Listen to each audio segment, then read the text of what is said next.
Very good afternoon class 7th. How are you all? I hope सभी बच्चे अच्छे होंगे. चलिए without wasting time, let's come to the topic. In previous class we were discussing about the silk. Okay. Now in this class we are going to study about the life history of silk moth. Okay. जो silk moth होता है उसके life history के बारे में बात करेंगे. बहुत ज़्यादा इम्पोर्टेंट है, सभी बच्चे ध्यान से देंगे पढ़ेंगे. It says here that the female silk moth lays egg. You know well that everybody, everything, every organisms, every animals, what they do, only the female organism lays eggs. Okay, so this is very important to know that the female silk moth, okay, silk moth lays egg from which hatch larva which are called caterpillars.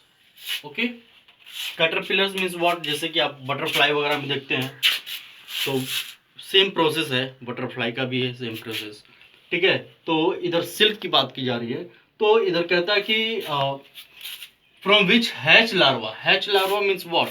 The young, very little, very you can say micro organism that is called larva. Okay, hatch from that egg and which, जिसको हम क्या कहते हैं? Caterpillar और silk worms. ठीक है, caterpillars और silk worms कहते हैं, इंपॉर्टेंट है. They grow in size. वो क्या करते हैं? साइज में धीरे धीरे उनकी क्या होती है? उत्पत्ति होती है. ठीक है, वो बढ़ते हैं, ग्रो करते हैं. And when the caterpillar is ready to enter the next stage of its life history called pupa. ठीक है, दो प्रोसेस आप लोग को मालूम चल गया. पहली बात की जो फीमेल सिल्क मोथ होती है वो एग को ले करती है, अंडा सेती है. ठीक है, फ्रॉम विच जो हैच लार्वा होते हैं, जो लार्वा निकलते हैं, ठीक है, उनको कैटरपिलर्स या सिल्कवॉर्म्स कहते हैं. और जैसे जैसे वो ग्रो करते हैं, ग्रो करने के बाद जब वो जो नेक्स्ट स्टेज में एंट्री करते हैं, ठीक है, ready to enter the next stage of its life. ठीक है, लाइफ हिस्ट्री, ये एक साइकिल है ना, एक साइकिल चेन बना हुआ है. ठीक है, तो चेन में आप अपने दिमाग में इस चेन को ध्यान में रखें कि पहले क्या होता है, ये कैटरपिलर सिल्कवॉर्म्स होता है, उसके बाद जो है एंट्री करके वो क्या हो जाता है, जो ready to enter the next stage of its life history is called pupa. ठीक है, उसको प्यूपा कहते हैं. After that what? It first waves as a net. वो क्या करती है? सबसे सर्वप्रथम वो क्या करती है? एक जाल बुनती है. ठीक है, नेट. नेट मीन्स क्या होता है? जाल. टू होल्ड इटसेल्फ, अपने आप को वो पकड़ के रखने के लिए. पकड़ के रखने के लिए मीन्स स्टेबल रहने के लिए. सबसे पहले what it does, what they do, they I think आप लोगों को साफ दिखाई दे रहा होगा. चलिए, it first wave a net to hold itself. Okay, अपने आप को पकड़ने के लिए, अपने को प्रोटेक्शन देने के लिए वो एक जाल का यहाँ पे बुनती है. ठीक है, then it swings its head from side to side in the form of figure of 8. फिर ठीक है, अब यहाँ करते हैं कि अपने हेड से वो एक फॉर्म बनाती है, 8 का फॉर्म यहाँ पे, in the form of figure of 8. वो क्या करती है? अपने हेड को मूव कराती है side to side. Okay, side to side जो होता है लाइक दिस. ठीक है, वो मूव करती है in the form of figure 8. आप देख सकते हैं लाइक दिस. ठीक है, क्लियर है? अब यहां देखते हैं और इसको धीरे धीरे आराम से पढ़िए क्योंकि बहुत ज्यादा इंपॉर्टेंट है ये. During this movements of the head. ठीक है, इस दौरान जब उसका जो सर मूवमेंट होता है उस दौरान क्या होता है? The caterpillar secrets fibre made of a protein. Okay, जब ये इस दौरान जब अपने सर को मूवमेंट कराती है in the form of it, what happens? The caterpillar secrets fibre. Okay, what it secrets? It secrets fibre made up of protein. ये जो फाइबर होता है वो प्रोटीन से बना होता है, प्रोटीन युक्त होता है. विच hardens on exposure to air and becomes silk fiber.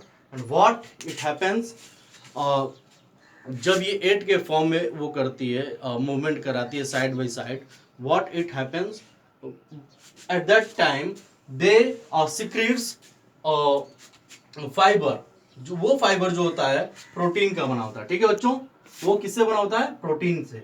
अब वो जब एयर के एक्सपोज में आता है, ठीक है, एक्सपोजर टू एयर, ठीक है, एयर के कांटेक्ट में आता है, वो क्या होता है, जो प्रोटीन से बना हुआ फाइबर जो होता है वो हार्डन्स हो जाता है, क्या होता है, हार्डेंस होता है, ठीक है, और वो किसका शेप ले लेता है, सिल्क फाइबर का, ठीक है, इतना क्लियर हो गया। और ये सिल्क फाइबर किससे, ये जो सिल्क फाइबर होता है, ओके, ये किससे इसका ओरिजिन कहां से है, प्रोटीन से, ठीक है। अब देखते हैं, soon the caterpillar completely covers itself by silk fibre, और बहुत जल्दी वो क्या करती है, सिल्क फाइबर से अपने आप को कवर कर लेती है, कौन, caterpillar. Is it clear now, and turns into pupa, और उसमें प्यूपा में वो टर्न हो जाती है। This covering is known as cocoon, और अपने आप का एक जो रक्षा कवच होता है, ठीक है, जो कि सिल्क फाइबर से होता है, और सिल्क फाइबर वो जो कि प्रोटीन से युक्त होता है, ठीक है। इस सारे प्रोसेस को जब वो कवर कर लेती है, after covering, that is known as cocoon, okay. In this cocoon the caterpillar और pupa what it exist, okay, after that it becomes the silk, okay. This was the topic about the silk moth, you know. So इस topic को बहुत ध्यान से पढ़िएगा, इसको cocoon कहते हैं। और आपने जाना कि जो रेयरिंग होता है सिल्क का, नेक्स्ट क्लास, आई होप कि सभी बच्चे इसको क्लियर कर रहे होंगे। जो चीज़ें समझ में ना आए मैं रिपीट करता हूँ, I repeat that everybody should comment, because I am not going to teach it again in the class. I beg you all that you must write the comments of your personal doubts and queries regarding the topics. Okay, so everybody, each of you must comment whatever the queries and doubts you have. You must do comment on the comment section. Is it clear? Because already it has been told by the authority that you are not going to teach, you are not going to learn anything about the previous chapters. You can only ask your doubts and queries, because if you do so, what you know well, the conclusion will that we are going to be very far away from your syllabus, okay. From the syllabus we will be far away. So in the next class definitely you are going to ask the queries, because class 7th is not asking any queries. They are only writing their names in the comment section. This is not enough, and this is not going to be the part of your future learning, okay. So keep in mind, okay. That's all for the today's class. Thank you.